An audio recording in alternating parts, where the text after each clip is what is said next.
Whether you are just a content creator or a professional cinematographer, at some point you must have had this question in your mind that there has to be a way to use our smartphone with our camera as a professional monitor. If someone had asked this question 10 years ago, it might have been a bit difficult to find the answer. But now, absolutely not. There are two ways to convert your smartphone into a camera monitor: through the app and through the third-party accessories. The fun part is I have already used both of these techniques, and in this video I'm gonna tell you about them and will also tell you the advantages and disadvantages of each technique. The most economical and simple way to turn your smartphone into a camera monitor is by using apps. There are tons of apps in App Store which can convert your smartphone into a professional camera monitor. However, with this technique you can face some challenges as well, which we will discuss ahead. For now, let's talk about the apps. I will highly recommend the Monitor Plus app if you want to use an app-based solution for your smartphone.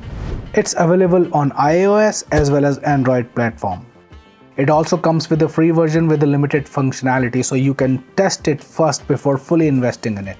This app comes with tons of professional features. For example, LUT support. You can get all kind of assist tools, for example waveform, false color, zebra, etc, etc.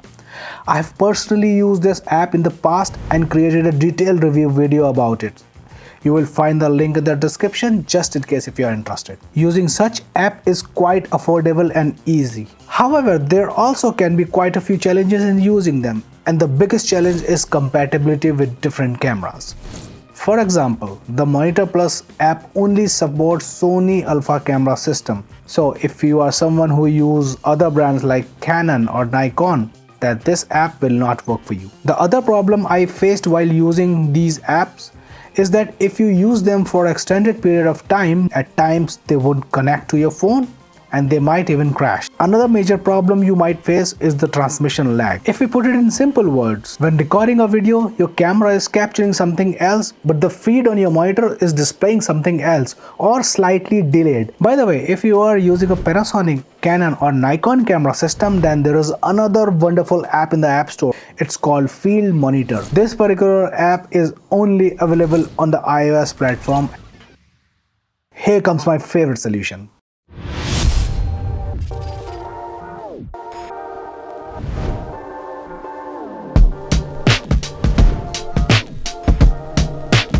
This is Accsoon Seemo. It can transform your phone into a professional camera monitor, and with this you can say goodbye to all the problem which we generally get with the app-based solution. In this video I am using the iOS version, but they also have an Android version in case you are an Android user. By the way, you will find the link to everything shown in this video in the description. The biggest advantage of this device is that it's extremely lightweight and compact.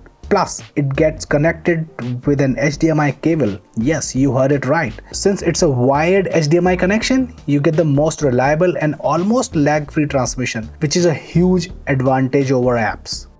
In this setup, you will not only find all the professional features found in the professional camera monitor, but also some unique features which are rare to find in a dedicated camera monitors. Of course, you need to download Accsoon app in order to use this accessory, and the screen layout would look like this. In the bottom section, you will find your camera settings like video codec, audio codec, battery information, and some other useful information. And in the top section, you will find all the professional tools. Let me give you a quick tour of all the tools available in this device. The first icon here is a waveform monitor. By the way, every tool in this device comes with a ton of customization option. So if I click on setting button and find waveform option, you will see there are lots of options available. For example, we can choose different type of waveform. We can also play with the size and opacity. Also, there is an option to turn on the vector scope, which is another useful tool. And you can also drag this across the screen. The next option is focus peaking. Again, we can further customize it by going into the setting. Here we can change the peaking color and peaking intensity. The next option is to enable or disable the LUTs. If we go into the setting and click on the looks, here you can see that we have already some default LUTs. However, this device also gives you an option to upload your own LUT. The next two options are zebra setting and false color. Pretty self-explanatory and they can be further customized. This icon is to toggle the audio levels. With this, you can monitor the audio level of your camera and avoid any audio peaking situation. Next is the framing guide. Here you will get tons of framing options like 4x3, square or vertical shooting. Next is anamorphic de-squeeze. If you plan to use anamorphic lens, this tool can help you monitor your anamorphic footage correctly. Next one is a composition add like rule of third. Again, pretty self-explanatory. I'm not sure what this particular tool does, so in case if you know, please let me know by leaving your comment. Next is overlay, which can be helpful for following the continuity of your shot. And the last one is screenshot, just in case if you need it. The button in the bottom right corner gives an option to dial in the video transmission quality as well as the video recording limit, which we will talk about in a minute. There is this add and delete section, which helps you pick up the frequently used tool and switch off the other which you don't use. Now let's talk about the unique feature which are rare in the camera monitors, and the first one is pinch to zoom. Since you are using a smartphone which comes with a touchscreen, you can now zoom into any area of your frame and see the critical focus. Next one is really amazing. So if you use AirPod, then you can wirelessly monitor the audio feed of your camera. This is very unique and I have never seen this with any monitor. Next is the hero feature of this device and I really love it, and that is the internal recording feature. By pressing this button, you can record the same clip in your camera as well as in your mobile phone.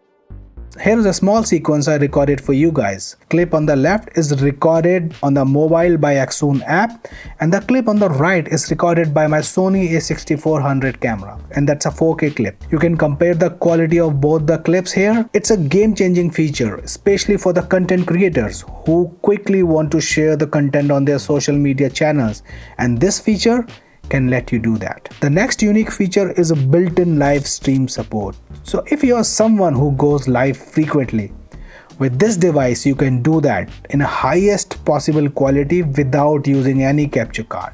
In terms of weakness, there is only one. There is no option to charge the phone while it's in use. So if your phone died while shooting, you will have to charge it again in order to use it. Personally, I love this solution, and if I have to pick one from the apps or this device, I will obviously go for this one. Because of its reliability, I get lots of confidence. So far, it never hung or crashed on me. Another good point about this device is that it's really tiny and lightweight. So when I vlog outside with this device, it makes my setup compact and doesn't catch people's attention, especially if we compare to a regular size monitor.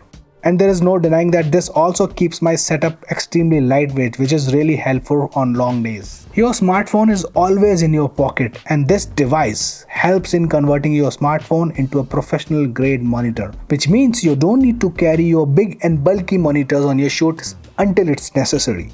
If you are interested in this device and want to know more about it, you will find the link in the description. If you have any question, please leave your comment below and I will try to answer as soon as I can. Guys, a little disclaimer, I was not paid by Accsoon to make this review. They just provided me the device so that I can use it and share my honest opinion with you guys. That's it for today's video. Please show your love by smashing the like button and please subscribe, and I'll see you soon with the next one. Bye bye.